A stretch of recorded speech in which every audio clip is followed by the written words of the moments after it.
Alright, welcome to the final video of this video series on AWS Cloud Development Kit as Modern Infrastructure as Code, and a fairly lengthy walkthrough on how to use it to deploy a real-time data streaming system that is primarily serverless based and deploys a WebSocket API Gateway along with a React.js-based WebSocket client.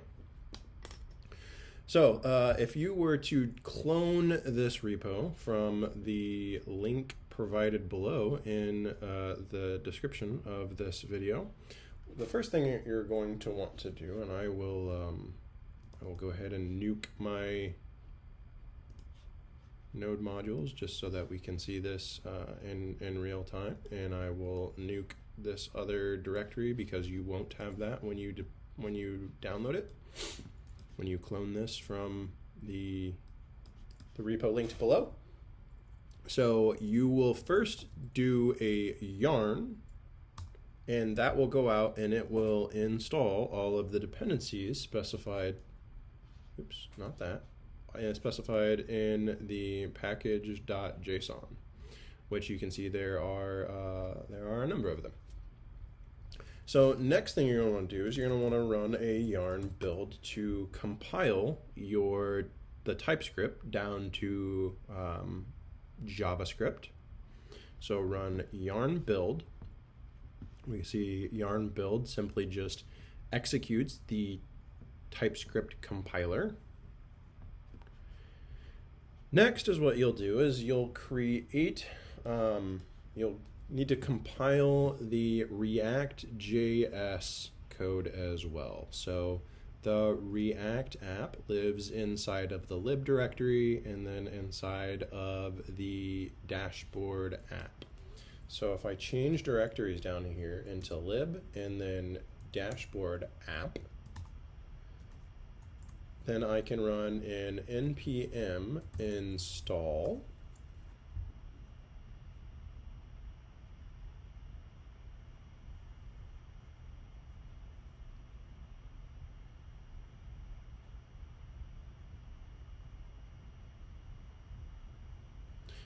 and after that I'll run an npm run build to bundle my React application. So that'll put everything in this build directory, which I'm going to go ahead and just delete so that we can be sure we're seeing this all live. So npm run build.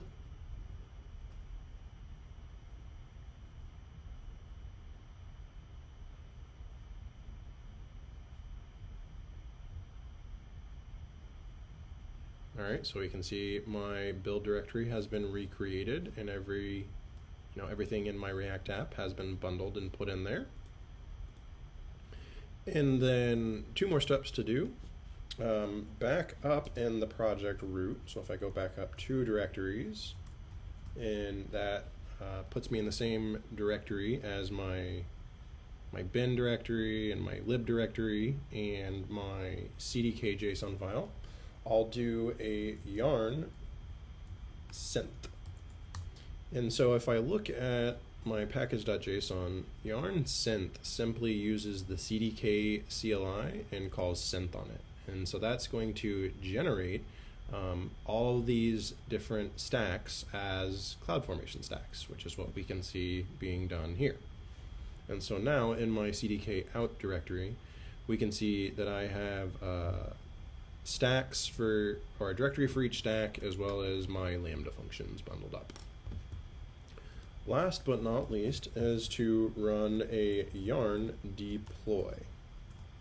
And so we can see here, yarn deploy simply maps to running CDK deploy all, and then require approval of never. So normally the CLI will ask you to approve the fact that it's creating IAM roles and policies, which is not a bad thing necessarily, except for most of the time when you deploy applications with the AWS CDK, you're going to be doing that through a CI/CD pipeline that probably doesn't have input capabilities like that. And in fact, sense. You are defining all of your infrastructure as code and then graduating it on up to some sort of production deployable environment.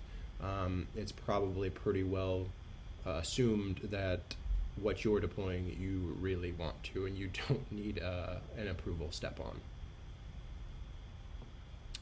And then after, this is going to take several minutes actually to deploy, somewhere between 10, maybe 15 minutes to deploy all 4 stacks. But after it's deployed and you want to destroy, run a yarn destroy, and that's going to go in and destroy each one of your CloudFormation stacks in the correct order, because we know from the previous walkthroughs that we did, these stacks have to be created in a certain order because there are dependencies from one stack to the next. We can see that the data gen stack is a dependency of the data processor stack, because the data gen stack creates the Kinesis data stream serving as the data input to the data processor stack. Similarly, the output Kinesis stream from the data processor stack, the revenue stream, is the input to the Web API stack. And lastly, the Web API stack gives the WebSocket API URL as input to the dashboard stack. So I think what I'll do now is I will pause the video, and once all 4 of my stacks have been deployed, I will resume the video and we'll have a look at the final product. All right, so my stacks have now finished deploying. It took just over 10 minutes, 647 seconds exactly, actually. And so the most useful output from this stack is probably this dashboard URL. So recall that that is the S3 static website URL endpoint, and then a query parameter for the WebSocket API is listed at the end of it. So if I come over to my AWS account, I can see that those are my 4 stacks that were created. My sales data gen stack, my data processor stack, WebSocket revenue API stack, and then my dashboard stack. So I'll go ahead and click into my dashboard stack, and I can also find my output there as well. So I'll go ahead and right click on that and say open in new tab. And so this loads my React app. And as 30-second intervals come in, or 30-second intervals elapse, I'll start to see my real-time charts updating here. Now, recall that in the end, AWS CDK really just produces CloudFormation stacks. It does it in a way that makes things reusable and composable, which is a big improvement over the AWS CloudFormation base technology. But in my opinion, one of the biggest values that you get out of using AWS CDK is you get to stay in a familiar programming language. So you may have noticed during this walkthrough that all code was in the exact same language, right?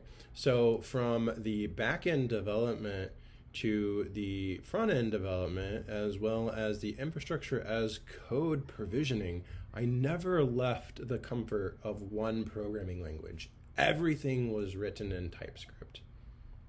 That is an amazingly beneficial thing, right? So knowing one language as opposed to knowing several. So let's say maybe you're deploying in like, I don't know, Terraform. So you have to know the Terraform, HashiCorp Terraform language. Maybe your backend, if for whatever reason you wrote it in something like Python or Java, that's another language to know. And as of right now, the only real option for writing browser-based client applications, in my opinion, is JavaScript or Typescript. So that's having to switch in between many different languages and having a lot of cognitive load. Whereas, through the power of the AWS CDK, I can remain all in one language, and that's a powerful concept. So I hope you found this talk interesting. The links to the slides and source code can be found below in the comments. Thank you very much.